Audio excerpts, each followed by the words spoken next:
welcome to the third running of the Sarscene Games in conjunction with Sarscene 99 Conference in St. John's, Newfoundland. Good morning, and thanks everyone for coming out. It's great to see so many teams here from Ground Search and Rescue in Canada. It's also nice to see so many people join together because they have a common interest and a common goal, and basically that's to work for lost people and their families. Have a good games. Best wishes to all of you, and let the games begin.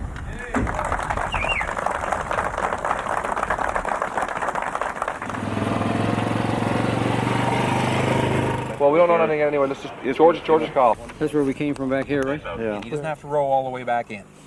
All right. So close here. Footprint. Today is the third running of the Search and Rescue Games, sponsored by the National Search and Rescue Secretariat. We're out here at a place called Sunshine Camp, close to St. John's, Newfoundland. We have 13 teams participating, and that's a record for us. 6 of them are from various areas across the province, Newfoundland and Labrador. We have 1 team from Pond Inlet. We have a police team from the Royal Newfoundland Constabulary, and 2 teams from National Defence. So there's quite a mix of skills and experience here today. How are you doing? Approach and see. You okay? Sport to head. Hands down on the ground. No, this way. This is the first response scenario. We have a victim that the teams have to come in and check and assess. What the victim has here now is a hematoma, or a large bump on his forehead. He also has a allergic reaction to a bumblebee sting. So we have an epinephrine pen which the teams should recognize, and they should inject in order to clear up this shock situation.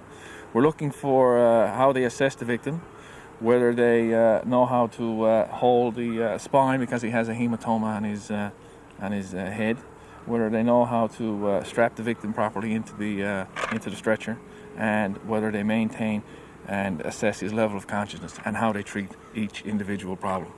1, 2, 3.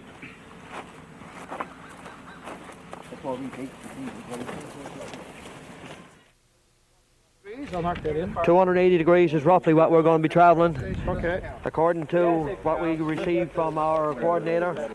The teams that are going through this station are looking for tracks and evidence that would be left, and apparently it was a child that went down through there, so they're looking for clues that would be left by a child.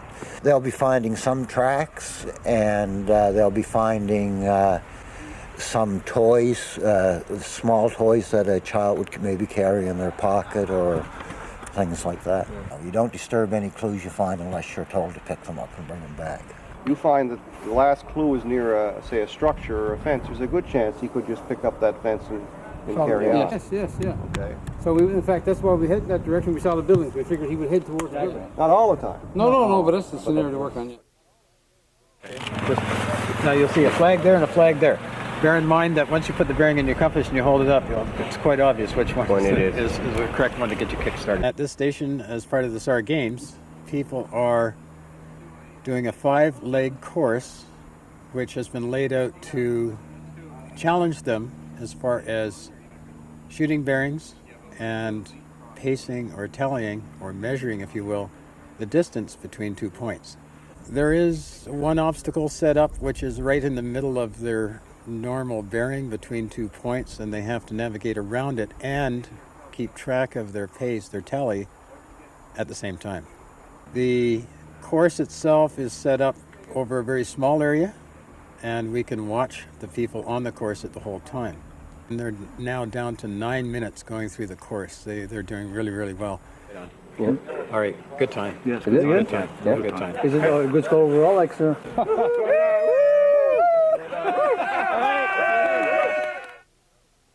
Read the scenario. Take your time on reading the scenario, because I really want you to understand what you have here. What we're doing here in this portion of the games is evaluating the knowledge that the teams have as far as managing a search. They will get a scenario with two different things going on at the same time, and they have a topographical map, and then they have to determine how they would deploy their resources, the things that they would do on the initial arrival at a scene, and how they would deploy their resources and the likes of that. They are given a briefing on what the situation is, and then they have about 20 minutes to decide what they're going to do, and then they give their briefing to two other adjudicators on what they did. And then at the end of the briefing, we kind of tell them critique them on what they did and some of the things they might have thought of. And then it adds to their knowledge. So when they go home, if it really happens, they hopefully do a good job in finding the lost subject. We sent in 3 teams. Each one had a radio, a medipack, and 2 blankets. We also had a police cruiser patrolling the highway in case the boys came out on the main road. So we got to make a symbol proceeding in this direction. Different size? Yeah, but it has to be big enough for it. Has to be. Now we got more clothes. No, okay, leave your clothes. That's the right. At this particular site, it's considered the mystery scene.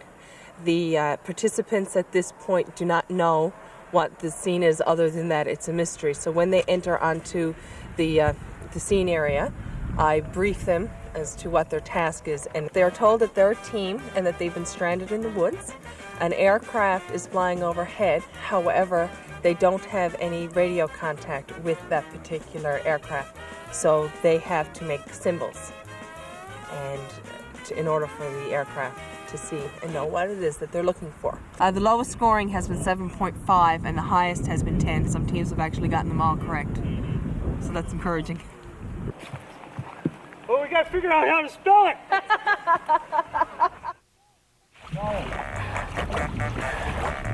Let's go, boy. All right. Get down there, Sammy. Go, Sam. Let's go, buddy. Come on, now. Take away. Go, buddy. This particular one is the line throwing event, and the objective is to score points through accuracy and length of your throw. And as you see, what the lads have been doing is been trying to aim for the highest possible score. And what that would be an imitation of, in an actual search and rescue, trying to get a line to a victim in the water. And of course, the more accurate they are here, the more accurate and closer you are to getting your line to the casualty in the water. Teams have been doing very, very well. They all seem to start the same way. At first, they're missing the target. They're not quite sure what the best throwing technique is. And then they get the hang of it, and you see the scores start to improve immediately. The best team so far has been the RNC, but they're certainly getting a run for their money from Pond Inlet now. They've been very methodical, very accurate, and their scores climbing very rapidly. I really appreciated the games. It's something I really enjoy. It's fun to see the various teams competing. It's also good to see different activities that are not solely focused on search and rescue, such as the line throwing. It was very interesting. We're observing the SAR game so we can bring them home to our own team in Thunder Bay, Ontario, and use it for training. And this is a good way to keep people's up to date, keep their training current. I see a number of agencies, law enforcement people, search and rescue organizations, and volunteers working together, and it's very exciting.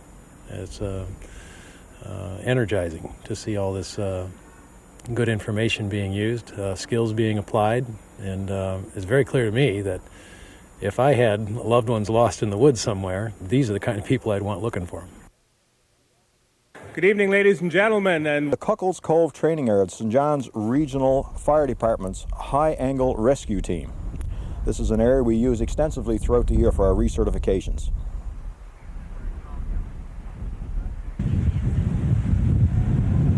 Our first demo of the day will be carried out by members of the Canadian Coast Guard. This scenario will demonstrate a rescue being performed by a fast rescue craft, or FRC. Our victim is now in the water. He's wearing an immersion suit that will protect him from hypothermia, especially useful with the Coast Guard at this time of year, whereas the water temperatures around Newfoundland and Labrador don't usually get much higher than 1, 2, or 3 degrees. Using the fast rescue craft, the Canadian Coast Guard will get close to the victim. They will try to position him parallel to the side of the vessel, and they'll bring him on board with the use of a recovery sling. This sling has been especially developed to pull people from the water easily and safely in a horizontal position. It requires next to no effort from the victims. The conditions today are a little windy and a little cool. I can assure you right now that rescue team halfway down the cliff face are getting the full benefit of that wind. That's really not a problem because they have lots of weight there in the stretcher, and they're being belayed to the bottom of the cliff as opposed to being repelled. We have firefighter paramedic Gina Gladney and firefighter Stan Lawler on the lines. They're actually escorting or guiding on belay lines the victim down the cliff face. And if we look down in the cove, we'll see that our friends from the Canadian Coast Guard have since arrived on the scene. They're waiting patiently for their part of the rescue, which will actually be to remove that victim and stretcher from the cliff face and get them aboard their vessel. All ropes are in the FRC.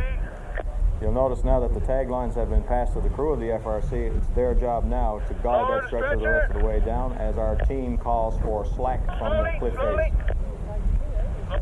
The FRC's coxswain right now has a bit of a jinky job. He has to actually maintain the position of that FRC in where you're looking at it. He can't move around a whole lot. At this point, he is now comfortably on the bottom of the FRC. The FRC crew now must detach the lines from the carbiners and let the cliff face team extract them back so that they can actually pull that vessel away and start moving away. Yes, he is in the fast rescue craft. Okay, we're coming in. We'll be in about 30-40 seconds. All clear. Now, what do you think, folks? We got two little fire folks hanging at the bottom of the hill. What do you want to do with them? 10-4, the main lines are ready to go, whatever you want to do. Thumbs down, we drop them the drink, thumbs up, we pull them back up the hill. Negative, we're not close to the beach. 35-40 seconds, over, helicopter's in sight. That's copy.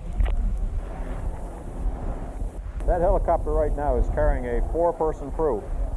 The doorman stays with the machine.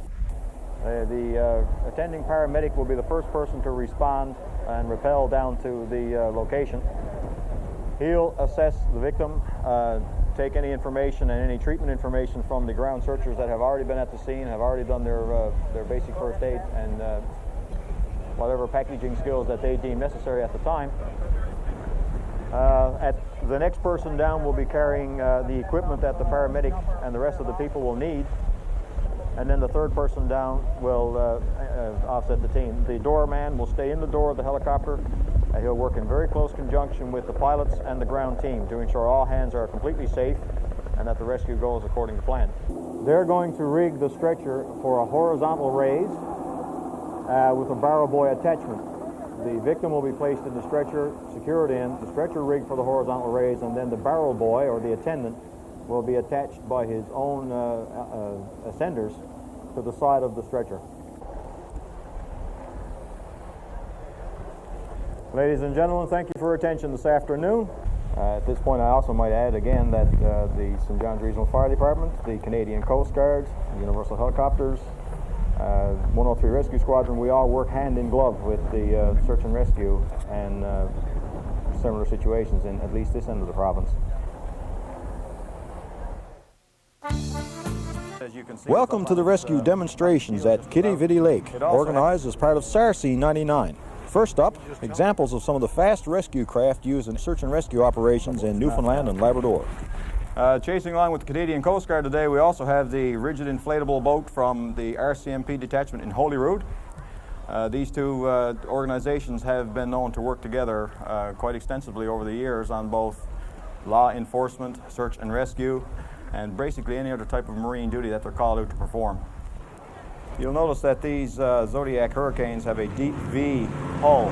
It's perfect for its planing abilities. As you can see, it's up on its keel just about.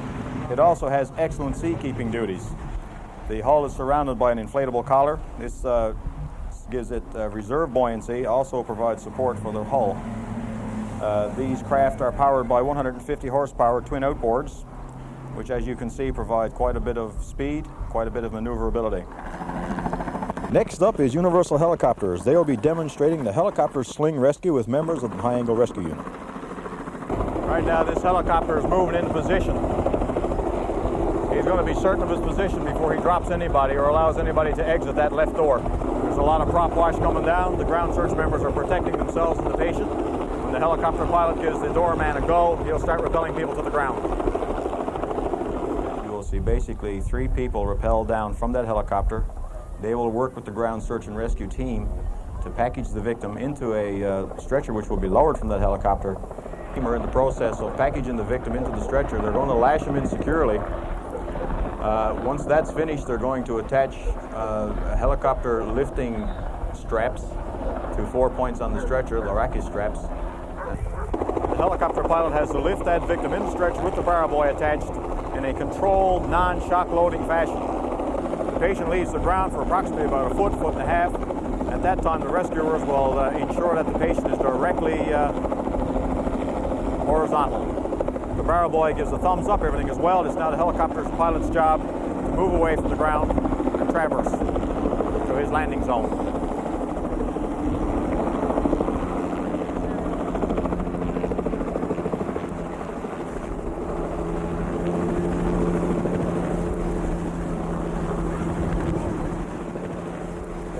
Our third demonstration today is with Cougar helicopters. They're flying a Super Puma, and the pilot for today is Jacques Furet. Jacques has been flying with Cougar for about 5 years.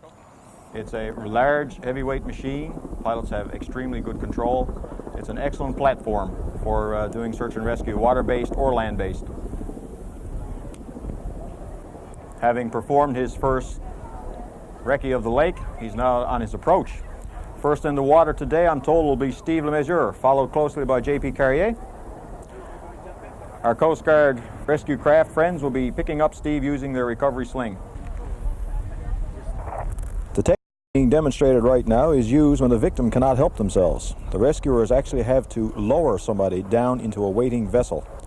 Then they'll couple up together and be lifted into the waiting helicopter. Right now, Cougar is about to make her run in, and they'll actually work in conjunction with the Coast Guard FRC, which has our other rescue swimmer, Steve Lemesurier, on board. Okay, we actually have JP being lowered from the Puma into the waiting FRC. Right now, there's a whole lot of cooperation going on between Tom Badcock, the gentleman in the door, and the pilot. That FRC could be any size of a surface vessel. It could be a ship, a small vessel the size of that is. Basically, the same techniques are used. The winch operator, the boat's coxswain, and the pilot all work in conjunction with each other to provide a nice, steady pace. And they're up and away. They'll now be winched aboard, brought inside to safety. Coast Guard FRC peels off.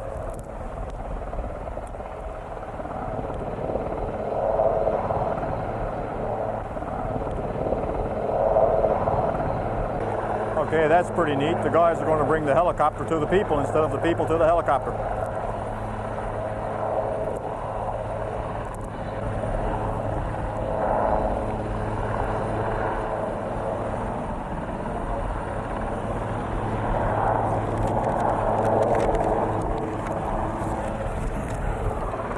That's it. Thank you, Cougar, for what I consider an excellent demonstration of your rescue capabilities. Give them a hand, folks. They see ya.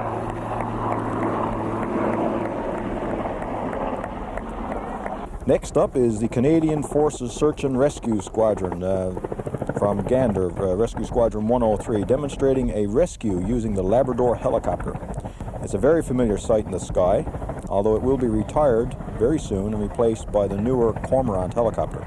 The Sark community is very excited to welcome the Cormorant. It's going to be sad to see the Labrador go. She's been in service 40 years and she's become a very familiar sight in over the city of St. John's. That distinctive rotor thump that you hear, we hear it in here quite a lot, and it gives us this feeling of security. Okay, for this part of the demonstration, we have 2 divers that will actually be going into the water.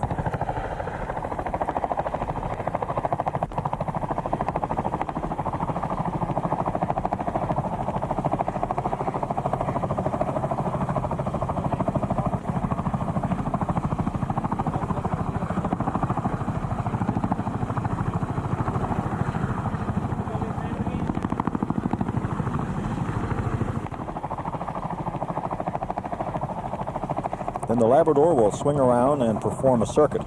We'll actually land on the water and do a front door recovery of both divers.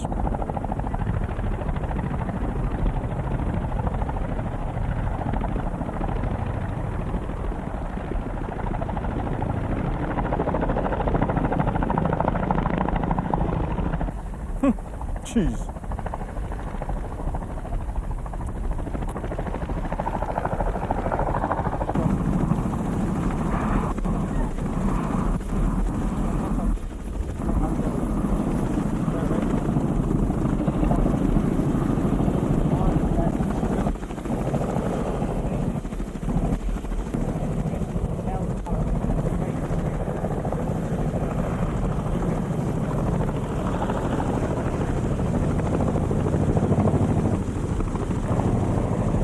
Now for the second part of the Canadian Forces SAR demonstration. A diver will actually go into the water. He will light a flare to indicate that he is in distress and also signal his location. Once the flare is sighted, the pilot of the Labrador will initiate a rescue. They use the flare to determine the diver's actual location, also the windage on the pond. He's now going to make a traverse around, come up for her approach. At that time, there will be a person put on the winch or on the wire, and he'll be lowered into the water to recover the victim.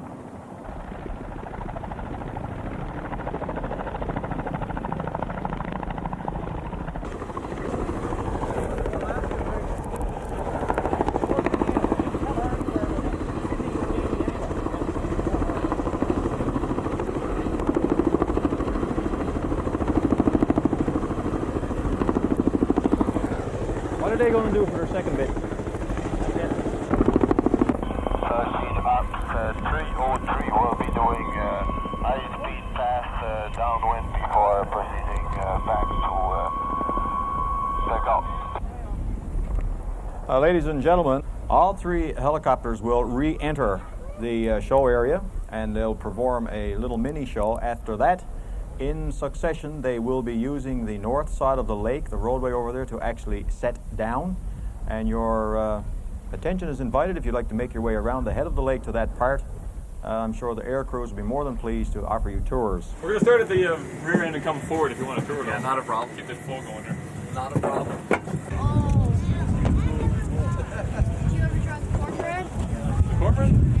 Well, thank you for coming today, and we hope that you enjoyed the show.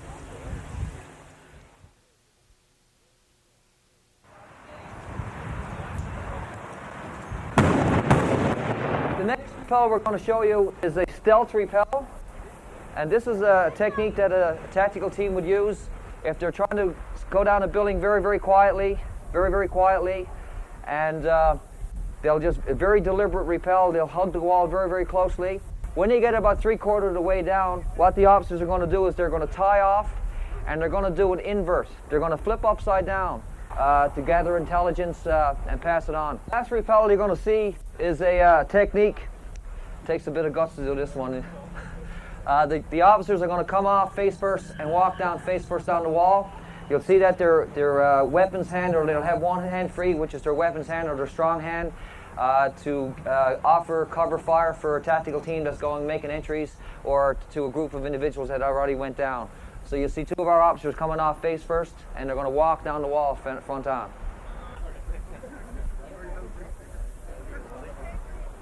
It's usually easy to stay on the wall, but the wind is hitting the wall there and it's blowing the officers' feet off, so they got to slow down their approach. They can usually run down the wall fairly fast.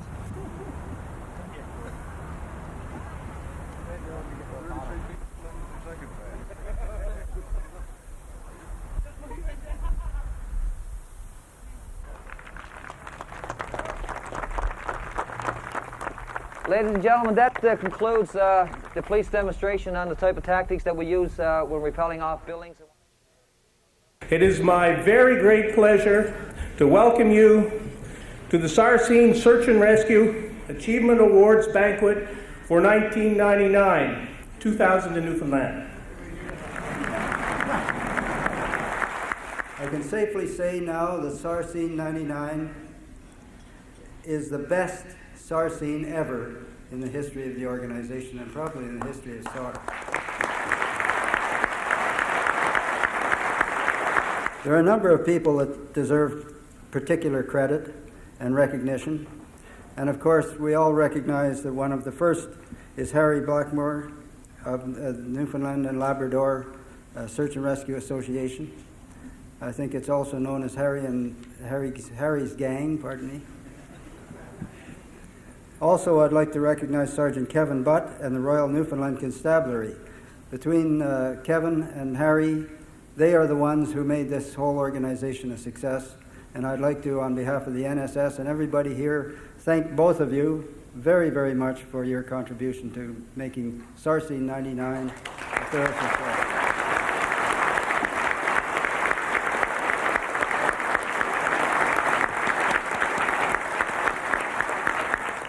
I'd now like to call upon our last year's winner of the Outstanding Award, Search and Rescue Award, Harry Strong, and ask him to introduce this year's winner. When we do these things, we don't do it for awards. We do it because we enjoy what we're doing and because we like to help our fellow man. This gentleman will have to do this job next year, I'm told. So without any further ado, I'm going to ask you to direct your eyes over here in the corner, and we have a short video about the activities of the gentleman, and the award will be presented after the video.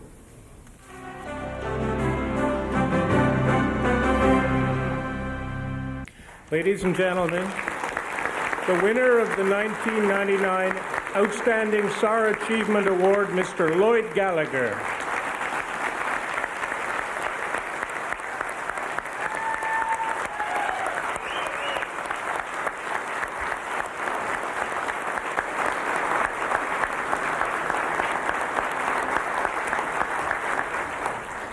I feel both honored and privileged to be here tonight to accept this award and to be part of a special organization, which is what we all are, a big family. There is no greater reward than the joy of being able to save someone from harm and to respond to those in need. I have been privileged to be part of such a team for over 25 years now, and is one of the greatest rewards that a human being could ever receive. I feel proud to be part of a team of people whose hard work and commitment to public safety is to be commended. Without their support and support of their wives and family members, many of the goals of search and rescue would not be realized. So it is with thanks to them on their behalf that I accept this special award. Thank you very much.